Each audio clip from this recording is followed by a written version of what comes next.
Oh, yeah, just one. Yeah, that's okay. Because two is better than one.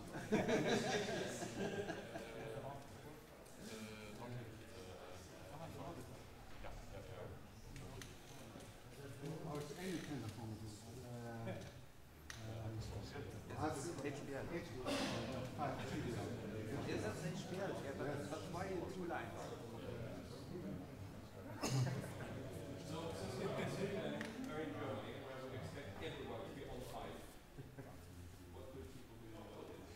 They start. Are they on site in the Netherlands? We're on time now. If they're working with us. No, In the Netherlands, you're on time. By definition. Right.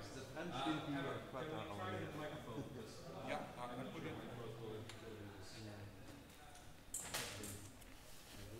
Yeah, no.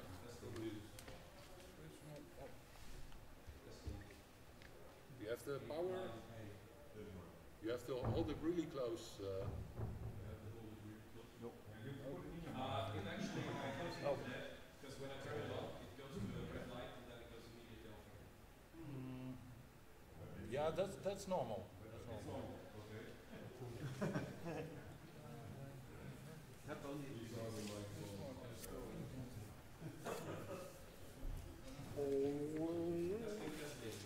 I'm getting this. Oh, you got audio on the mix. I think I know.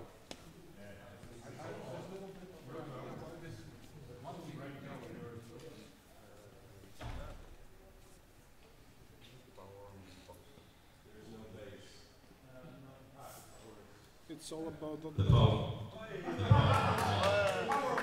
I've got the power. Alright. Hello and welcome everyone to this talk about overscan and sync scrolling.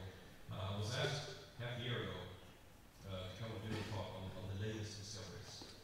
And I heard more rumors about what I'm going to talk about since then than I think I put into slides. What we're seeing is, of course, one of the effects from the demo that Sync showed at the demo competition yesterday. The one meg SDFM full screen existing true color scroll test. A special version that runs in Atari. The release code does not. Atari does not emulate the sync tricks that I do. And I'm going to try to exit Atari because what you all wanted to see when you came here was a PowerPoint presentation.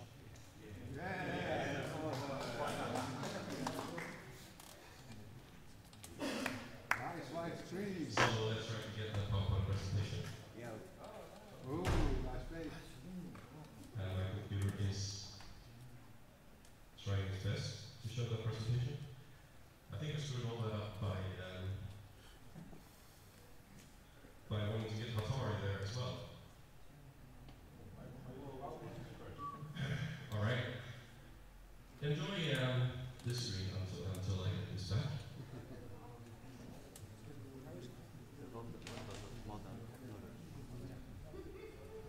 Yesterday I ran in Italia, stopped in the screwed up my display bed. But it's not only doing this, that's a Windows computers obviously. Yeah, I like this way. I did not know Linux is also screws up. Atari first.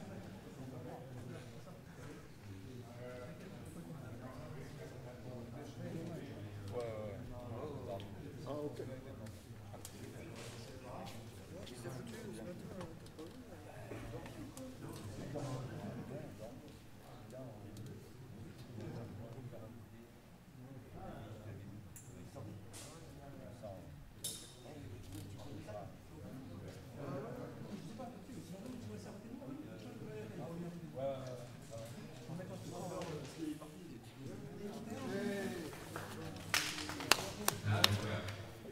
Unfortunately, the PowerPoint presentation did not run on the conference computer, so we had to use my computer instead. Alright, you got it. I'm going to talk about a few things here today. I'm going to talk about overscan. I'm going to talk about sync lock. And I'm going to talk about sync scrolling. And all these things, of course, tie a bit together. I'm going to start by doing a bit of a history lesson. And might be that there are people in the audience who know this better than I do, and if so, I do want you to correct this because the things I write often go onto wikis and forums. So if you want to correct the history, it's a good place to do it. Credits for this presentation. I claim that most of it goes to LGBT, Polismos, who has done an immense research into sync switches on the entire scene. Very, very grateful for all the work that he's done that I've had to build upon. Ejor on the Atari forum has done some pretty cool research that I'm going to reference as well. Alien is the connection, of course everyone knows that he's done pretty much the seminal work in the beginning on sync scrolling, the glue and the shifter. And there is some of me in here as well. That is not known until this presentation. So let's start with those again. I am definitely sure that everyone here knows what OpenSync is. Alyssa invented it. If there's anyone who knows whether Alyssa was influenced by how we did things on the Commodore 64, that would be really good to know. He was. Excellent, thank you. That will go into the history books. And first, of course, released by the exceptions, September 8th. That is, of course, that started out the whole year. First time I saw the little border removed, I was amazed. I've been living with a green desktop and with borders around it. I thought that this was really awesome, that this was possible to do. That's, of course, done by going 60 Hz and then back to 15 little border. The same trick, although in the scan line, removes the right border, again done by the exceptions. Then it took a while until we get the left border removal by the TNT crew, left of the left border, which is done by going to high resolution instead of 6 Hz.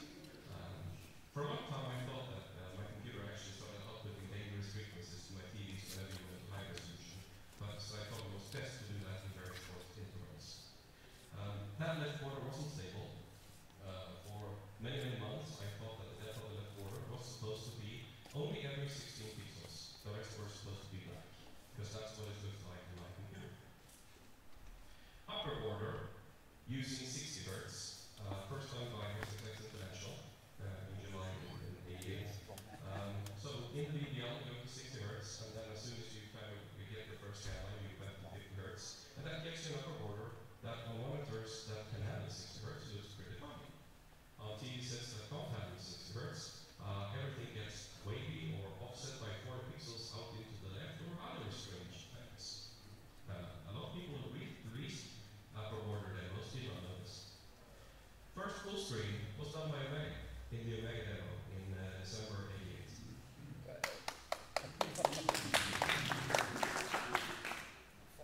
My computer, yet again, showed every other 16 pixels black, and I thought that was a pretty cool effect. Seems to be pretty common. As far as I've heard, that full screen basically only works on the Flying X machine. Upper border in 50 Hz, first released by TSP in a demo the week after the Omega demo at the Swedish New Year demo in England. TSP removed the upper, the left, and the right, and that's pretty strange. Why not remove the lower border as well, since everyone knows how to do that? I assume it's because they got the code from level 16, and they were not allowed to release full screen before the Union demo.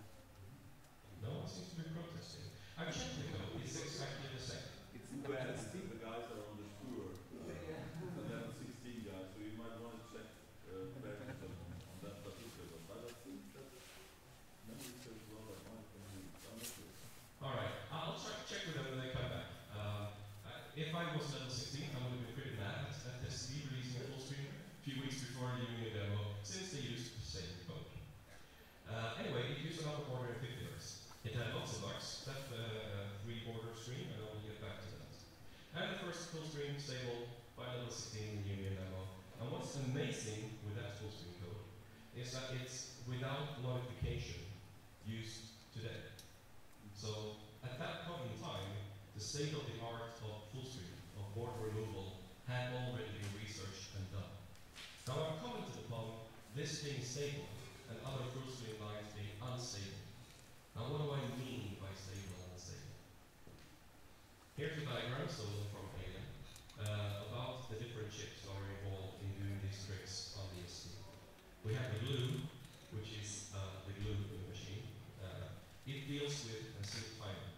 It reads the state of registers and it then outputs different signals and tells the video to go into different hertz, refresh rates, counting cycles, etc. We've got the MMU, which is responsible, of course, for bus arbitration, who gives access to the memory when, and it latches addresses onto the bus. So it's involved in counting the number of bytes that have been displayed. And we have the shifter, which is, of course, responsible for reading the words from memory that the MMU has told it to read, look it up into the delay, and rotate the bits. Everything about the stable and unstable has to do with the shifter. Because when we do full screens, we only affect the glue. It's the glue chip that we manipulate. And the shifter tags along, and we hope that it will do the nice thing. And as we've seen with the every other 16 pixels black and unstable and stable, it doesn't really want to do that. Are you sure it's a shifter problem, but the shifter only displays the data the MMU puts on this address bus? I am definitely sure it's a shifter problem, and the rest of the presentation will go into more details. Alright, so what are the commonly used variants of stabilizers? How do we deal with the unstable shifter? The gold standard, which was already done in the union demo, or the TCP3, is to, at the end of the line, switch to high resolution, which for instance will make the pixels black since they're now outputted on mono, the mono pin. Wait a lot for cycles, or 8 as well as is due to the move, and then switch back to low resolution. So that's fine. You get a black vertical bar at the very right of the screen. What happens is that the shifter is clicked. Now, this stabilizer can hold many things. Closing the right border is one of them.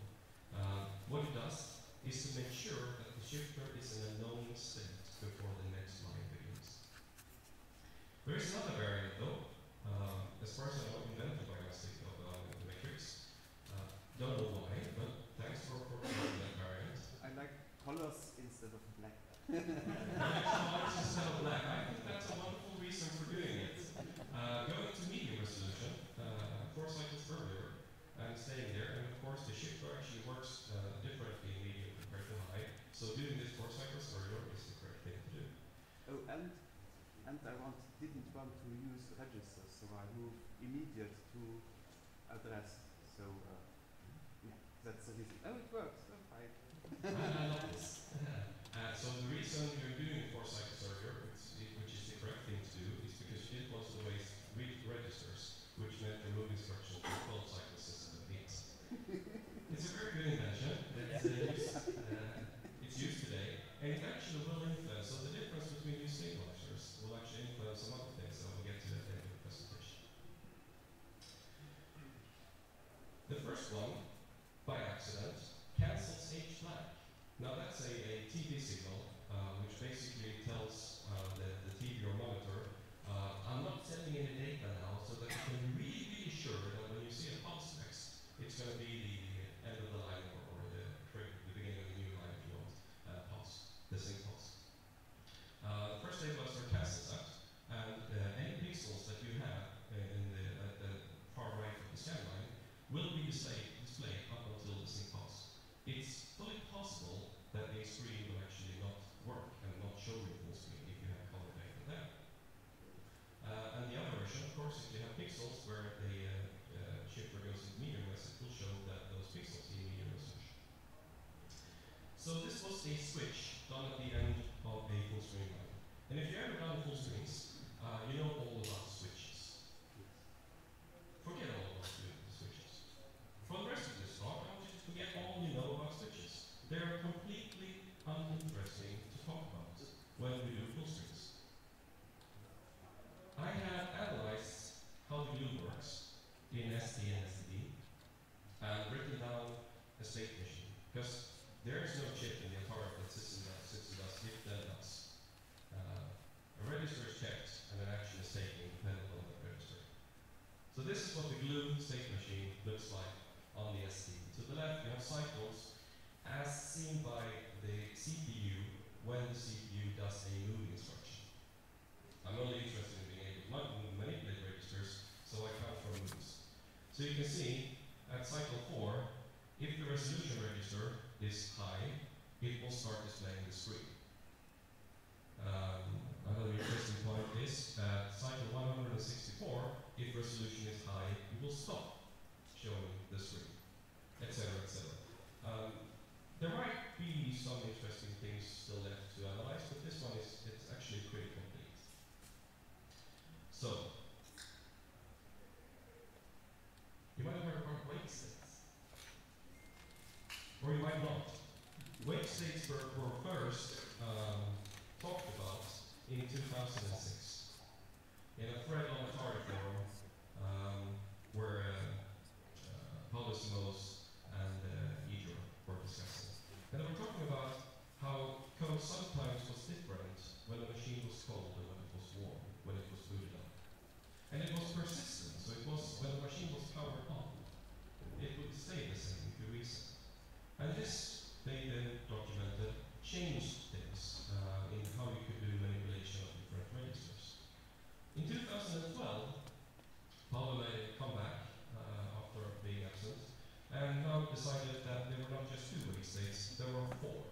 The two earlier ones have been subdivided into two more. And to be able to see these, your code needed to be precisioned at 2 cycle intervals. Never demo coder, basically up until then, knows that on the Atari everything is 4 cycle aligned, which isn't true.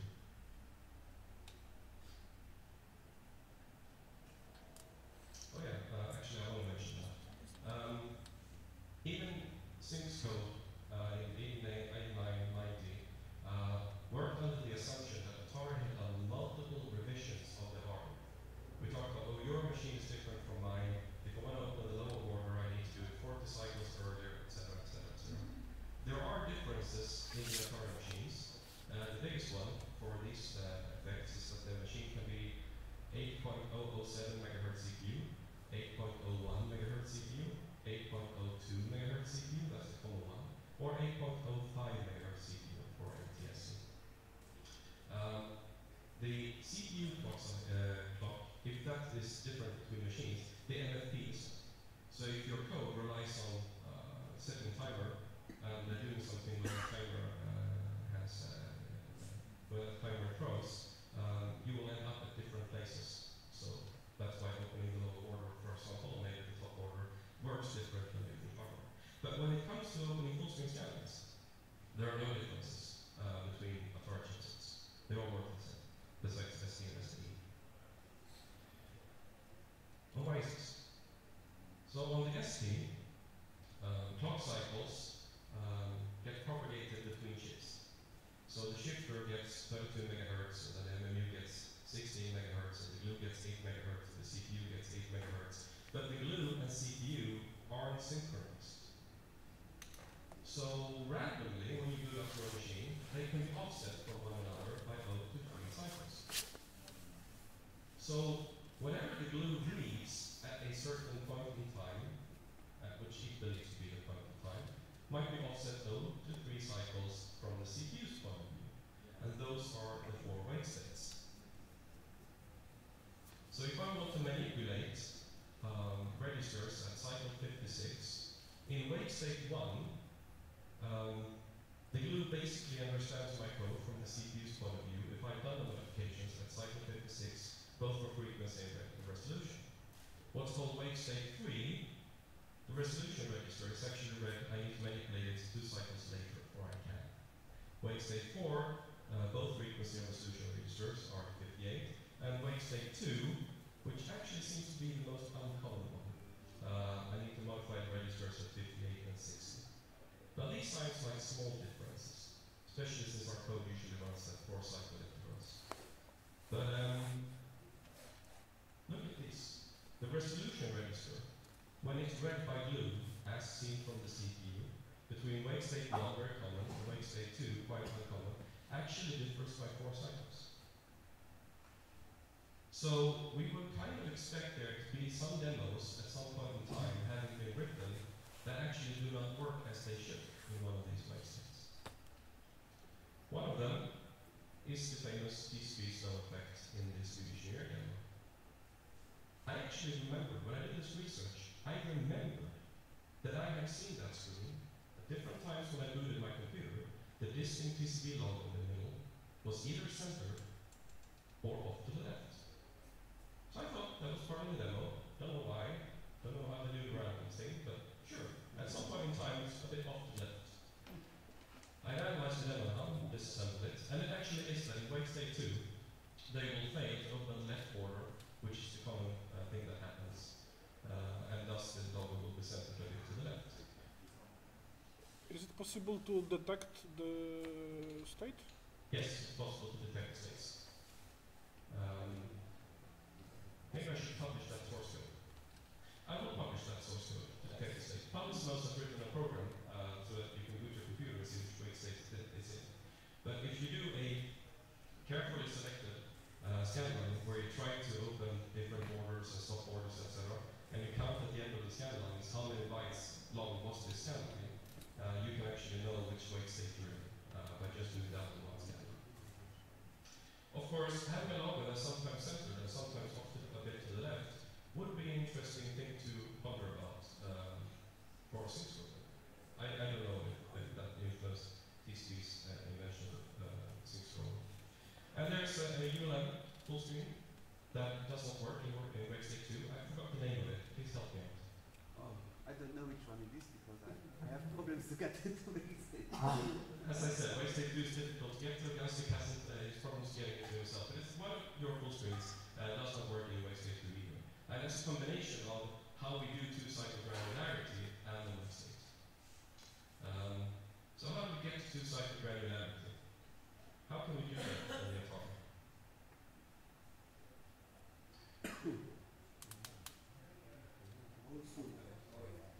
Old school.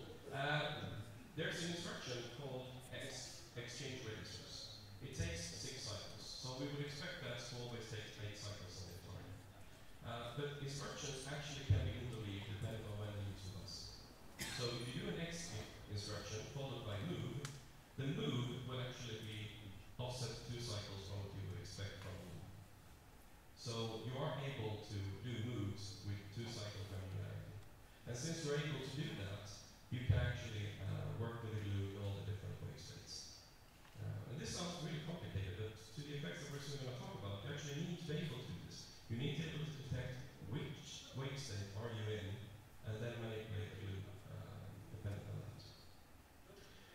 So I talked a lot about the SD and the need for stabilizers. So I just want to mention that there are stabilizers on the STE, and you don't need stabilizers, because there is a full screen that's 224 bytes instead of 230, where you don't need to clear the shifter. That was actually invented by them, Orsky, without knowing it. In a discussion on the Atari forum, Leonard all of a sudden wrote, "Oh, I have 178 byte and 180 byte understandings. Can anyone else see if they have them?" And people said, "No, we don't." And then that was forgotten. And then VHS, and I sort of forgot the person at VHS that reinvented this. Sorry? I don't think it was evil, no. But in any case, so when I looked into this, and I will get back to that state machine, I realized this was exactly what Leonard has seen on his STE, and everyone who said, "No, you're wrong," they tried an ST. And of course, it doesn't work on ST. So this is the glue state machine for STE. There are 2 big changes. One, the first position, we're deciding where to start or when to start the line, has been changed from cycle 4 to cycle 0. Sorry. That's why you'll see a lot of demos written for the ST that fail to open the left border on STE. They're not off. That's why I had re-released 2 of 6 full screens 2 years ago to be STE compatible. The other one is something called preload. So we're taking the decision much earlier when to start the normal scan line, 16 cycles earlier actually. There's a decision-making preload. Anyone knows what that is? Exactly, because of hardware scrolling. The STE needs spine scroll. So to be able to spine scroll, it needs the data 16 cycles earlier than STE. And there's an algorithm running. The chipset, the GSC MC and the ST is much more advanced than the chipset. So there's been an algorithm running that actually handles, oh, I'm preloading, which resolution is like am I in, and when should I stop preloading? And you can manipulate that algorithm. So you can start the preloading, and it thinks, oh, I'm going to preload 4 words, I'm in low resolution, and you immediately go to high resolution, and it says, oh, I'm not preloading, I've already got my word, and it collects it. And this is how the STE short left border, which creates a stable STE full string scanline, how that is done. There are also 2 other scanline lengths you can get that there is no point in anyone ever using. They haven't been used, which is +4 and +6. Can we do an optimized full string scanline? I said that the level 16 full string scanline from the Union demo is still the state of the art. I watched demos here yesterday that we're still using that full string scanline. With the knowledge we have today about wake states and the state machine, can we do better? And this is a good time for me to drink some water.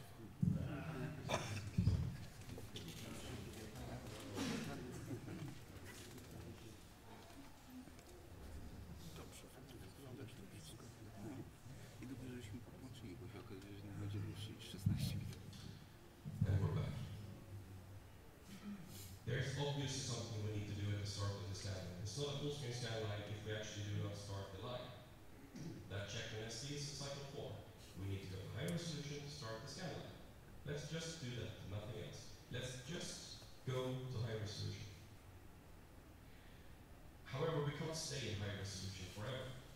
At cycle 30, we actually really need to be in low resolution. Otherwise, the computer will start lagging and asyncing. It will screw up bad in the rest of the scanline. Let's go to low resolution before cycle 30.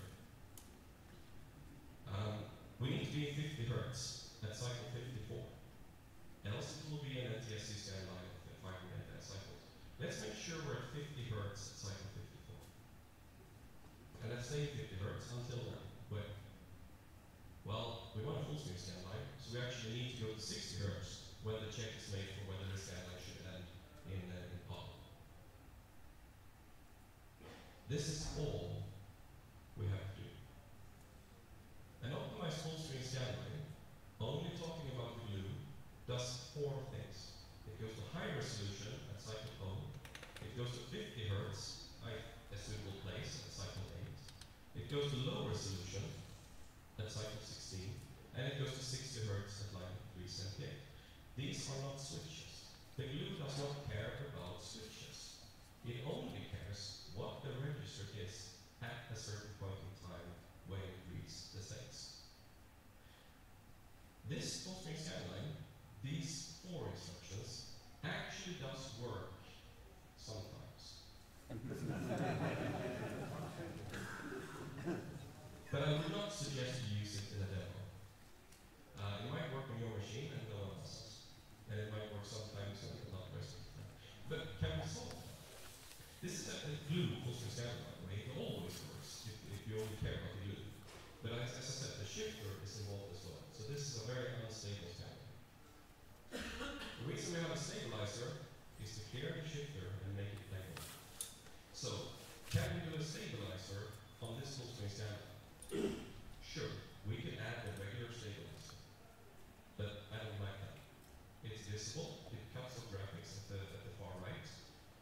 It also needs 2 instructions and a lot in between, and well, that just screws up my code.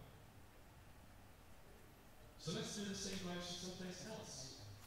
The only reason it's at the far right is that you don't want to disturb the screen. The only thing you want is to clear the line before the next line. So let's try making a stabilizer at the beginning of the next line. And the one I have, which is used in closure since demo that you saw yesterday, looks like this. I've added 1 instruction. I go to medium resolution at cycle 8, and then I stack the other ones. This is, of course, 16 cycles less used for moves than a regular full screen scanline. So I have more free time.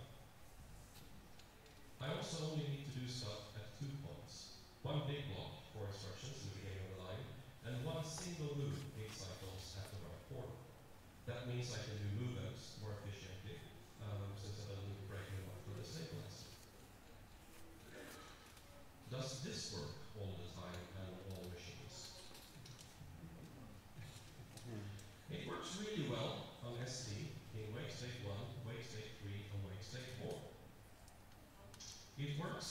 wait state 2, but I have to have 2 versions, depending on whether the shifter is currently happy or unhappy. There are no better discussions. The shifter can be either or. It might be possible to detect which code should be used when, and so we would have solved the ST, the smart setup. STE, I consider to have been solved when I got here yesterday. I then tried closure on the compo machine. I fixed one of the problems that I could see, but the other one I would actually need to take that machine home and take it for a while. And that's why closure ran off my machine and not the compo machine yesterday. Quite embarrassing. This is the maximum resolution full screen on the Atari ST. It's wait state dependent. 415 pixels horizontal is what I get in wait state 2. 430, 412, 410 in the other wait states. 413, I think, on STE. 276 standardized high. That is, of course, using the trick that has been documented several times, that you can indeed open 2 more lines at the very bottom by another lower order switch. You actually get a few pixels, about 18, on line number 277 as well, if you want to really break the record. No one has done full screen display before. I did, but we didn't publish. You didn't publish? Oh, well, the things that we've done published. So that's something to strive for, and especially emulator writers are nowhere near this. So emulator writers need to be updated. It's intriguing by paradox source code. That was all about understanding. Now I want to talk about SyncBlock. SyncBlock was, when I started writing demos, one of the magic things. I did not figure that out by myself. I was in a demo crew that joined another demo crew, and after a while we became members of Sync, but before that, we got the secret to SyncBlock from Redhead, who sits up here in Sync, and we were extremely happy looking at that really very, very stable raster in a border. I thought, wow, now we can do it all. A regular sync block is of course quite easy, and I should have been able to figure that one out. You read the video map and see how far have I gotten to the video map. You negate it, then you wait for an inverted amount of time, and you're locked. Alright, that's nice. That's basically what everyone does. You can either use the jump table, that was the first method used, or you can use the shift to do the wait. You need to use an image line to sync this way. You need to start the screen, get image data, and then sync it. So that's what everyone is doing. Unless you sync to HBL. That's interesting. HBL is the crappiest interrupt of them all in the ST. Once you see it, you go, oh wow, I'll use different rasters. And you realize that they start in, a few pixels in the left border, and they're completely unstable. They just jump back and forth. Crap, never use HBL. Use my review. I love HBL. It was discovered by Igor that the instability of the HBL is the same for all the multi-vector interrupts, and is caused by the difference between the E clock, 1 megahertz, of the 68,000 divided down. And it's predictable. So this whole instability can be compensated for. You can detect the pattern of the instability, and then do an anti-pattern. So you can check, how unstable is it, when does it repeat? Well, I wait the inverted amount of time, and I'm locked to the HBL. This pattern is actually exactly the same on all machines, ST and STE, but it's actually somewhat easier to write a code that dynamically detects it and compensates than detecting where you're on the pattern. This gives us an extra full screen scanner. You can sync block to HBL at line 33, and you're locked and done when you need to open the left border, so you can use all scan lines for your full screen. Or, as we will get to, if you want to do sync scrolling, you can use additional scan line. And of course, closure is sync blocked to HBL. I detect the pattern right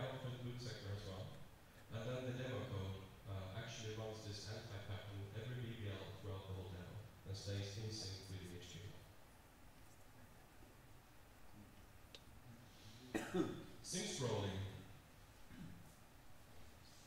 This eClock correction has been done from the author of Spectrum 512 years and years ago. You had a mouse moving on the full color spectrum picture, and he needs to read the keyboard fascia, which also is affected by the eClock, and he corrected it in Spectrum 512. And that is the first place I know the eClock is corrected.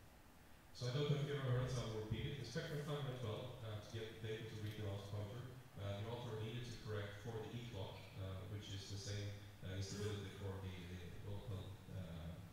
the offset between the CPU and the HDA chips. But I actually don't know how we compensated for it.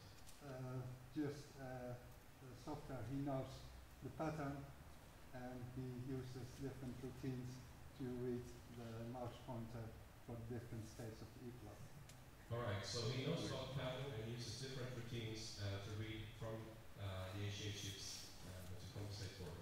I think that's amazing. Spectrum 512 was somewhat before its time. Pretty impressive. Alright, let's talk sync scrolling. The name kind of implies it was invented by sync, but it wasn't. That's a bit. In Sweden, we call it hardware scrolling, or hard scrolling. And as far as I understood, it was invented by Omega and TCB without knowing about it, both of them. I think I've seen the story. The flying egg calls up Ankle talking about who would have secret stuff. And Ankle talks about the secret stuff. And then flying egg mentions, well, we can scroll the whole line, the whole screen in 13 lines or so. Ankle replies, we need 15. Alright, so first released by TCP in the Kali demos. The same routines used in somewhat main menu and enchanted lands. They actually never changed the routine, as far as I know. They only used the left and right borders. Oh, I assume everyone knows how sync scrolling is done. If you make scan lines of different lengths, you will read different amounts of memory before the rest of the screen is shown. So by combining the different scan line lengths, you can offset the screen with how many bytes you want to have been read before it shows them, and the screen scrolls. Alright. Before we knew about wave states, we thought that it was pretty unstable to open scan lines. Left and right, tested through time. We kind of believe that those worked on all machines. So TCP used only those. That's why their demos has a color change background in the controller, and then the screen starts quite low down. Sync in switching year demo 8990 used a sync scroll routine which would need 9 lines, using more combinations, line length combinations. Griffith in a Circle made one that I think was used for many years, which used 7 scan lines. And we're further today. So thanks to the research by Paulus in 2012, we now have 12 line length combos. And these are all diffused. You can actually go and read the sync machine and just figure out if I do this and that, if I do this and that, if I do this and that, the line length will be this many cycles, which is of course this many bytes. And you get 12 combos to all the 128 offsets you need. And those are 4 lines. So a modern sync scroll needs 4 lines, and you sync scroll to the HBL, which people didn't used to do. So compared to older demos, you only need visible 3 lines to do your sync scroll, and you get graphics almost to the very top. That was all about glue. Everything I've said so far, besides stabilization, has been about glue. All the sync scroll has been about the glue chip. The cooler sync scrolls are using the shifter. So separate chip, separate design, separate piece of code. And the very first example of this that was released is the 4-pixel full screen sync scroll by AM. And I will get back to how that is done. There is a 4-pixel non-full screen sync scroll that was done by LGBK Polysonos. And that's amazing, both that it was done and that it hadn't been done before. And I'll get back to you on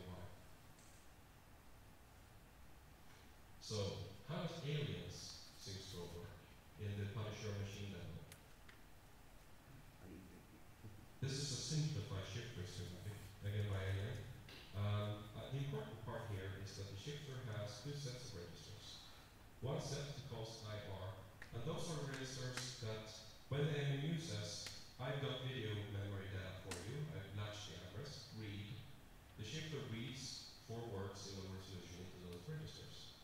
Once it has read those 4 words, it will copy the contents of those words into internal registers, which are shifted out 1 bit at a time with a parallel lookup onto the RGB data. Now this of course means that if you can put something in these IR registers so that the shifter actually starts outputting data after it having read 3 words, it will do so 4 cycles earlier than it would have if it had to read 4 words. And that's the concept of the 4-pixel sync scroll by Alien. Open the left border, go to medium resolution, and wait. Different amount of times depending on how much you want to scroll, and then go back to low resolution. And you do that every scanning. I had a discussion here during this weekend when people ask, why? What do you gain from doing this compared to a regular sync scroll? You can just pre-shift your graphics 4 times and you get a 4-pixel sync scroll. Well, you actually get to 16-bit boundaries, so you can do move instructions and pinpoint the move instructions on 4-pixel boundaries, where if you didn't do this, you would need to add more your content. So it's a lot more effective for those use cases. Has anyone here done a full screen, exited your full screen back into your developer environment, and the bit plays have been screwed up? Everyone have done that. Now why did you not invent the 4-pixel non-full screen sync scroll? Because that's what it is. How to realize that that's stable.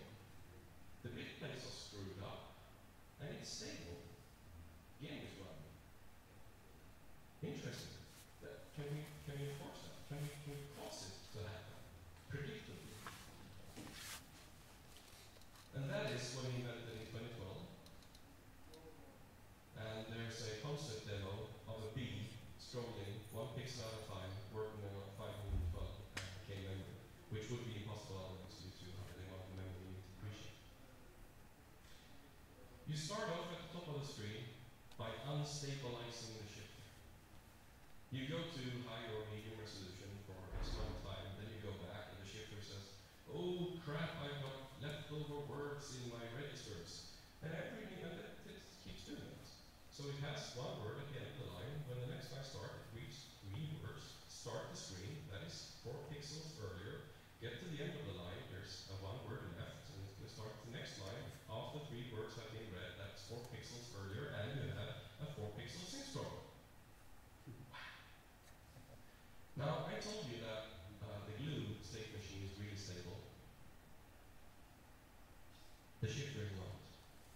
I told you that the glue state machine is an offset from the CPU, and we can prompt it. If I do this and that, then it can detect which wait state that I'm in, and I know that then I should do these instructions at a certain point in time due to the wait state and everything will be stable and nice. The shifter is not nice. This code currently works, and the trash report was the slide. Let's go from memory. This code currently works in wait state 2, wait state 4, wait state 3 sometimes, or quite often actually, for all the 4 different positions. 0, of course, -4, -8, -12. Those are 1, 2, 3 words left in the shifter at the end of the line. In wait state 1, one of the positions, -12, doesn't work at all, which is the same for sometimes in wait state 3. So you would get 3 of the 4 needed positions to get to 4 pixels. However, 8 pixels always works. So that's nice. It's current research. I'm not going to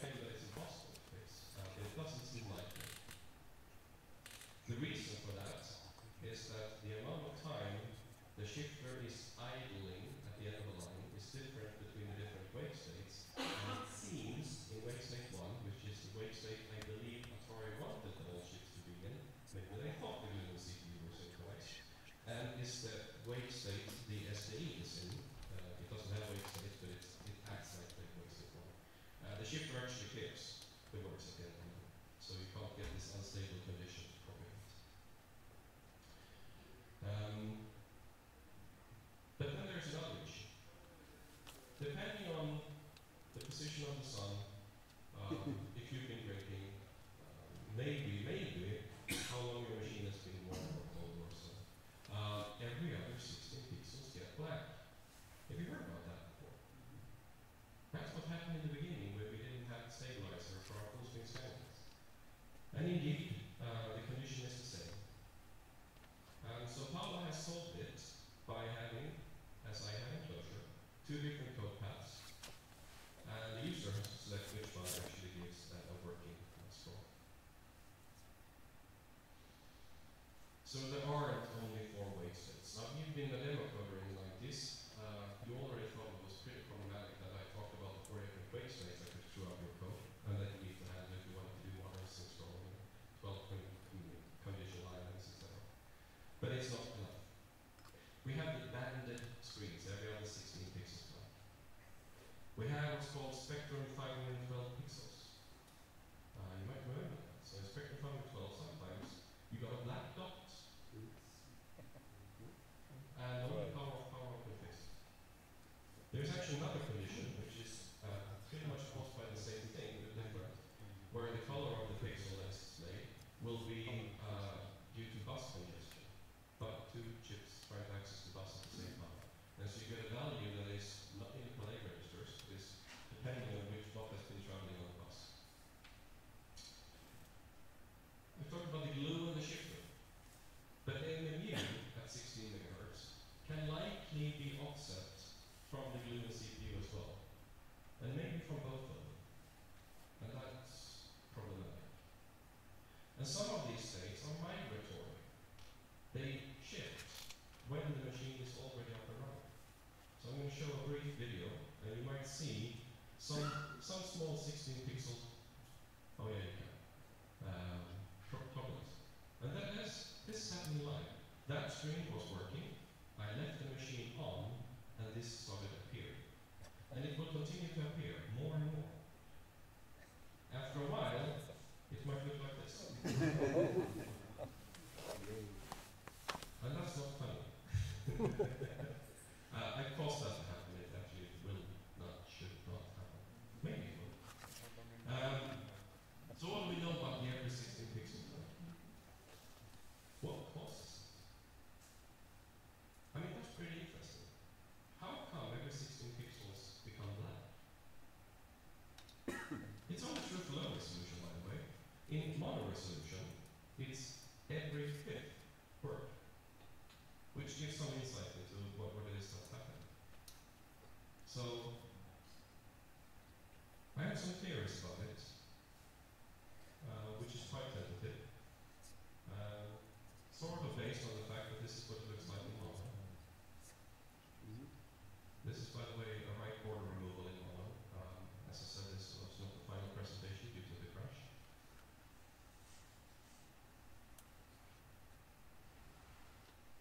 And I have to do the rest from memory. It's likely that the shifter fails to read the data it needs into its IR registers. So it has no data, and the internal registers are thus flat. There has been, or border counter, there has been no copy from the IR registers to the internal registers. This is my active area research right now. This is fun too. So how can we detect from software? That's the only thing that's interesting. How can we detect from software that the shifter has not been able to read from the address the MMU has matched?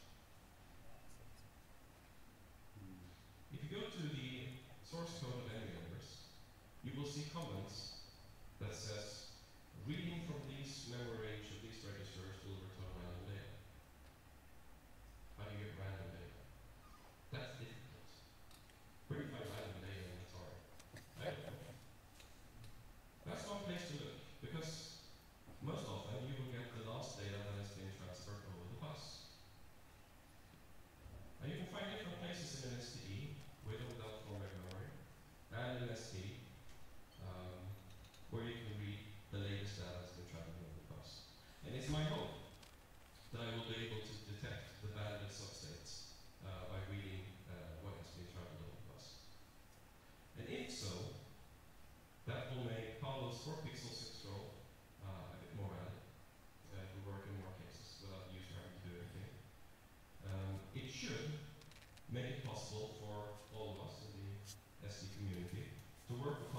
screen scanlines that I've done and used the enclosure and make those more stable, working on combo machines, for example. And thus gain 16 extra cycles. Because as I wrote the enclosure, the picture display used 50 palette changes per scanline. And the only reason I could go from the 48 done by NPP to 50 is, of course, that I had an extra 8 cycles fetching data and 8 cycles writing data to panel registers. And that I did not have a stabilizer bothering me at the end of the scanline. That was my presentation on the latest in overscan and sync story. It's been very nice to talk to you all, since you're basically all smarter than me. And if there are any questions, please throw them up here.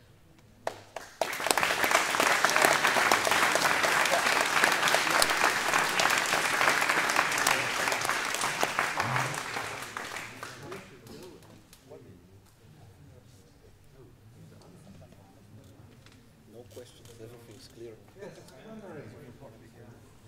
In the old days, there was talk about two different STs for opening the upper border. Yeah, I have one. Is it true? Is it false? What's the problem? Right, the question is, in the beginning there was talk about there being two different versions of the SD that had different open border heights. So I'll get back to a slide. And it will take a while.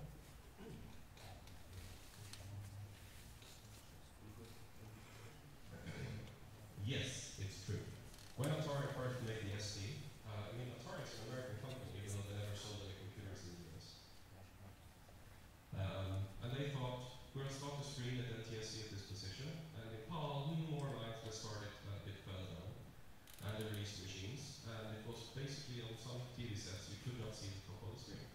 So Atari had to make a new edition of the glue, which decides this, and insert that into machines. So really early SDs actually have a shorter top border. The glue takes the decision to start the screen earlier.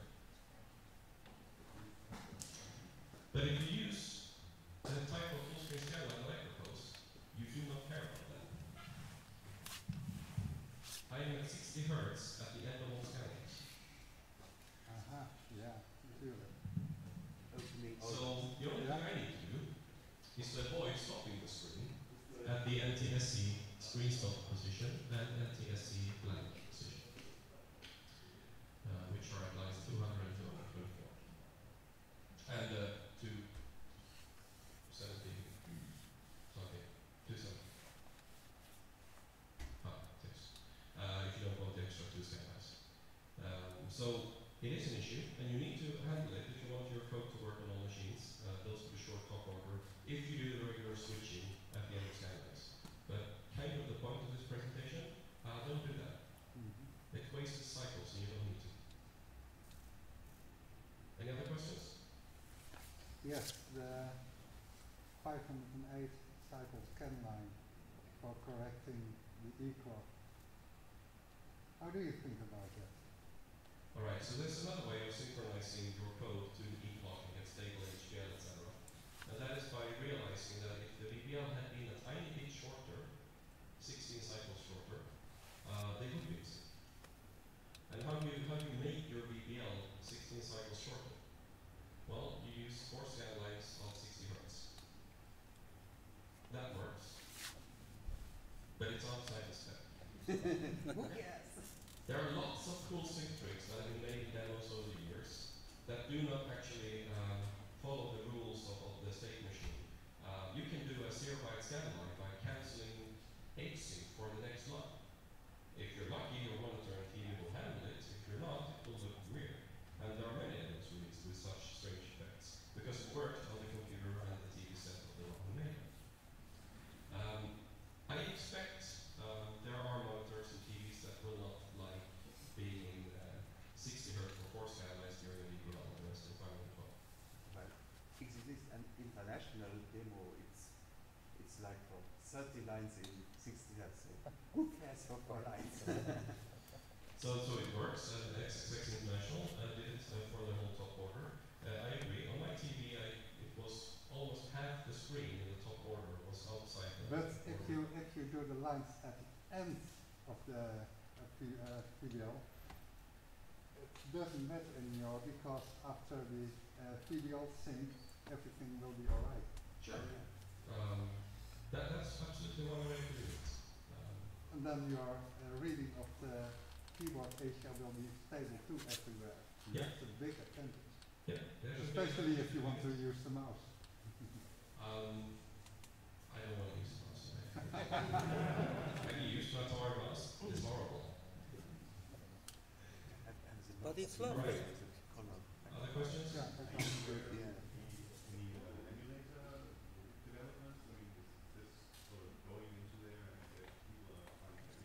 Steam Stephen Siegel edition patched the emulator for the 508 cycle scan lines as soon as I released it.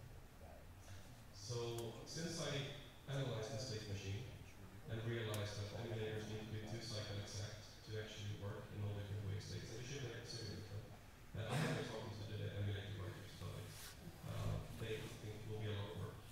It's definitely on the plan for Atari, and I talked to Nicholas. Currently, if you try to do something really advanced, it will not work in emulators. And closure, our demo does not work in emulators. The only reason I can show you is the Troed before is because that was specifically written for the emulator. If you go to an FPGA thing like MIST, they don't have a 68,000 CPU cores with higher than 4 cycle granularity to work with. So that will take some time. Did you do any experiments with external stuff? You can switch to external things as in 3D. So I haven't done experiments using external sync. It's on the to-do. I briefly tried it. You could get a 14-byte long scanline by not getting to low resolution at 30 cycles, and the computer will start a new H-sync and it will screw up the scanline badly. I thought that if I went to external sync, maybe it didn't throw a new H-sync, but it did not get that to work. So try it briefly.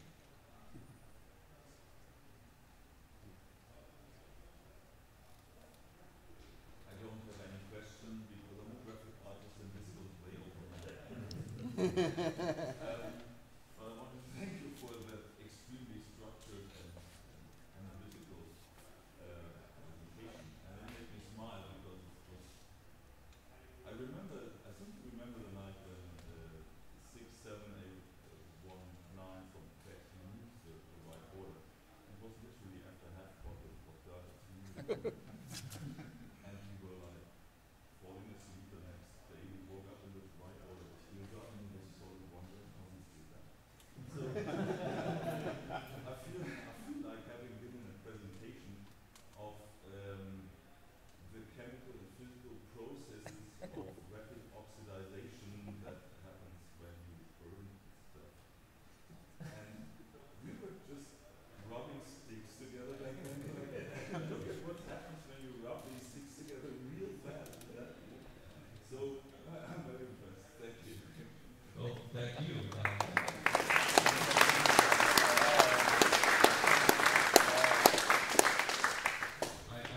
I'm somewhat active in the retro scene. I get invited to interviews in magazines and at shows on talking about retro computing.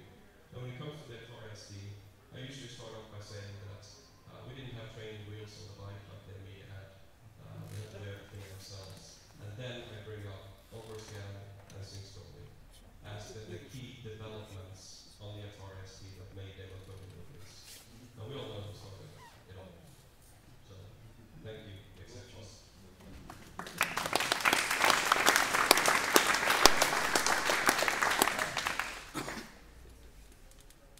All right. No more questions? We can find. Sorry. One more question about the black pixels. You said in low res it could be 16 pixels and then high res 5 pixels. Every fifth. Every fifth. And Word. you made some tests in low res because there I have never seen black pixels. I have not caused it to happen in Windows. So the the band screen, they have around 16 pixels black, which is kind of a copying of words, but the higher resolution is the thing. I've been playing around very seldomly in medium resolution, so I haven't had it happen. It might not be that it can happen, I just haven't seen it. You say it's stable in low res. What happens when you switch medium res then? Sorry. You say it's stable in low res. The shifter stable. Yes.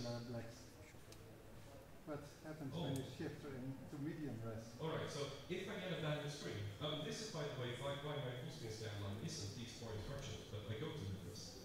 So one way of solving a bad screen, if you get one, is to go briefly to medium resolution. One way to cause a bad screen, if you want to snoop the bus and see if you can detect it, is also to go to medium res and then exit to the medium scan line and see if the line gets bad. So obviously we are kind of forcing the shifter to get out of sync with something, which is pretty amazing in itself, that we can, in software, force it to hardware-wise get out of sync.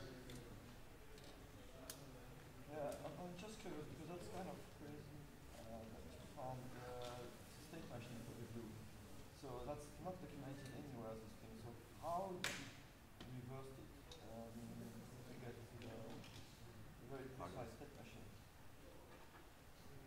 So in a thread in Atari forum in 2012, Paulus Knows at UVK suddenly posted an Excel sheet where he documents for all the different wave states exactly what effects he sees doing switches at different cycles. I read that absolutely too much. We all have jobs and kids, and I don't know how I did it. And after a while I realized, come on, no one actually writes if then else in a chip in 1985. It doesn't happen.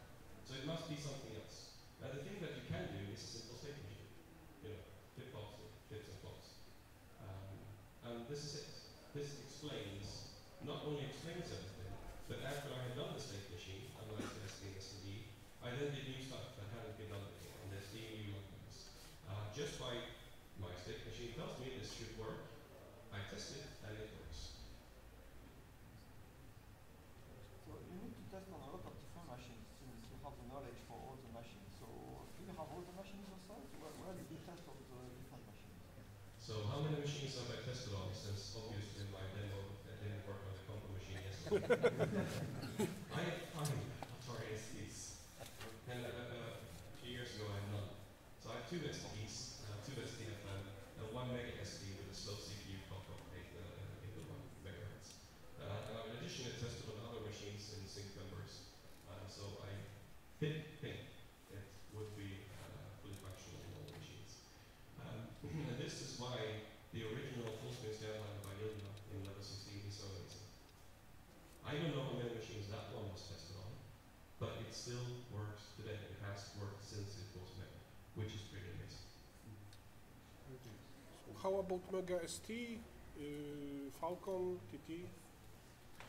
I briefly owned the Falcon, and then I saw Doom. And the email wasn't around to give us Doom quite with Falcon then. So I not played around on the Falcon at all. I also am a member of Sync, and the SDE is too useful for us. It is. Yeah. That was not hard enough.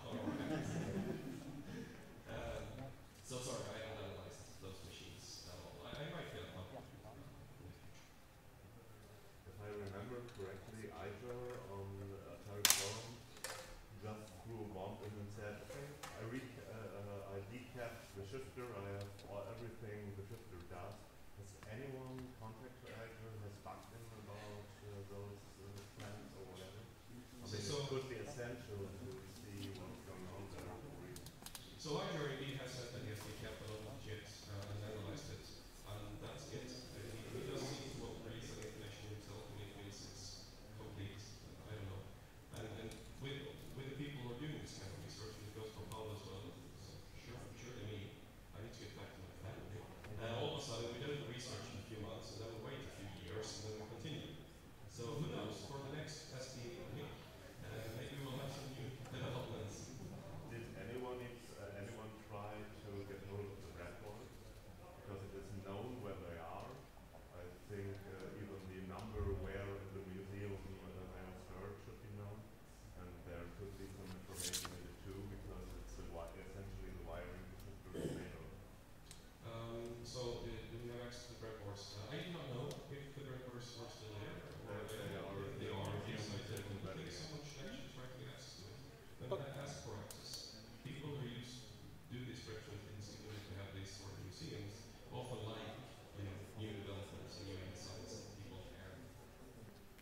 but it's in the US, so it's protected by the MCA. Probably. Alright. Yeah. Do anybody does like full frame synchronization? You know, like the 16 full screen doesn't have any frame synchronization. It's like fully it fills the entire frame, and then they don't synchronize at all every frame. Like anybody else does that? Yes, me. Lots of it.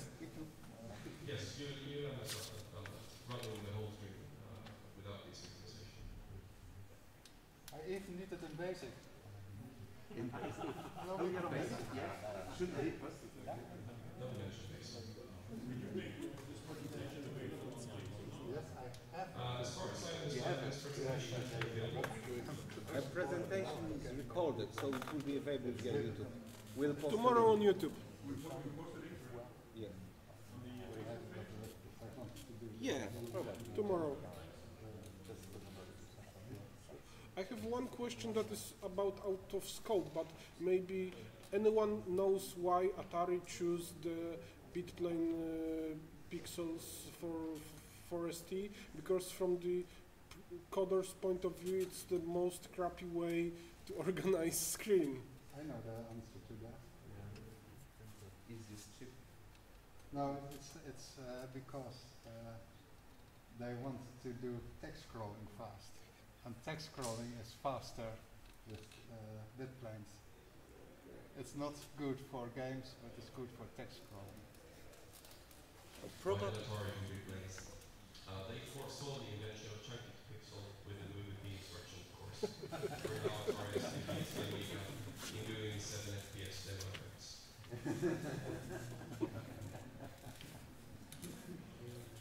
Probably hardware designers are not coders, and they just don't give a single about it. Could be. Hey, here is your hardware, and now it's your worry. Alright, no more questions?